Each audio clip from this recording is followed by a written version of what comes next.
Hey guys, Matthew here. Welcome to episode 3 on the Moodle tutorial channel. In this video, we're going to see how to utilize the label resource to increase the overall user experience for our students. We'll see how to add and to set parameters for an assignment, and we'll see how to add and edit a quiz. Let's go ahead and jump right into it. Labels can be used in a variety of ways and can be very helpful in creating a well-organized course. The best way to think about the label resource is that it is a built-in word processing software in which you are able to perform essentially all the same functions as you can in Microsoft Word. So the first and most straightforward use of labels is simply to organize and communicate information. This module, for example, is created using nothing but labels.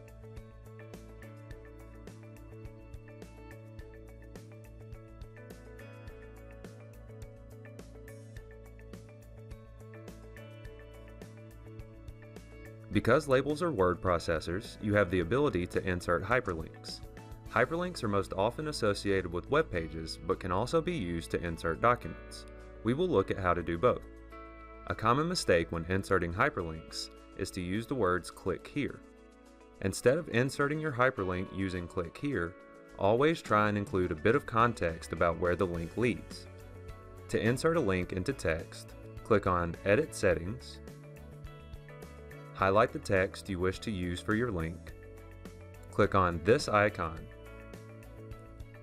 If inserting a document, you will click Browse. Click on Choose File, and then find the file that you want to link.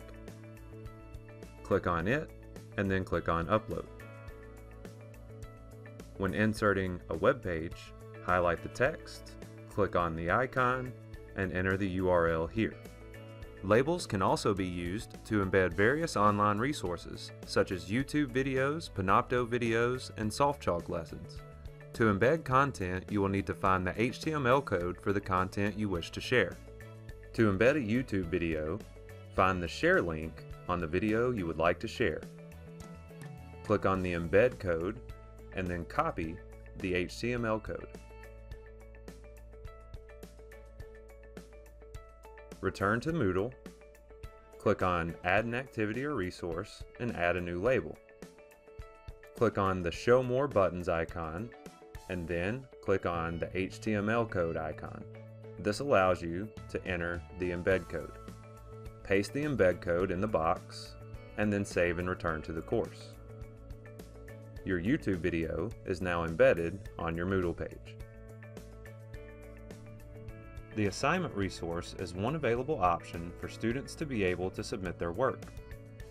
You can attach documents such as a rubric or previous student submissions by uploading files here. You can change the parameters for when students are able to begin submitting, the due date for the assignment, and cutoff dates here. If the submission requires a large file type or multiple files, you can change that here. The notification settings allow for both you and the student to be notified when submissions are made. If you attach a document, this is how the students will see the document that you have attached to the assignment. Adding a quiz to your Moodle course is a bit more involved than adding an assignment. First, you must add the quiz resource and give it a name.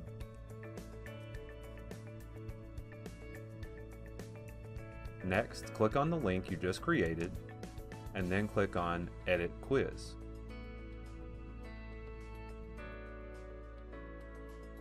You are now ready to begin adding questions to your quiz. There are several question types for you to choose from. For now, let's start with the most popular question type, multiple choice. The question name is a place for you to input a general description of the question. Students will not see the question description. If you are getting questions from the text, you could put the chapter, section, and page number to easily return to the question at a later date. Or you can provide a short description of the question contents. Once you have entered the question name and the question itself, it is time to start entering your answer choices. By default, you will have 4 answer choices to input. You can use less than 4, or you can add more answer choices if you'd like. To select the correct answer, pull down the grade menu and select 100%. You can provide feedback for students in the form of text, Panopto videos, hyperlinks to web pages or documents, or images. This information will be provided to students upon completion of the quiz.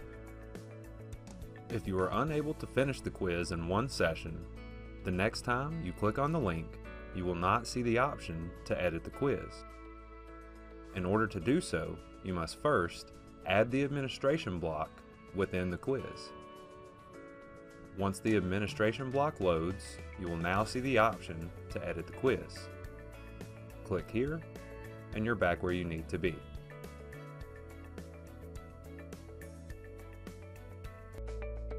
I hope that you've enjoyed this video on the Moodle tutorial channel, and I hope you know something now that you didn't know 5 minutes ago. Until next time, I'm Matthew. I'll see you later.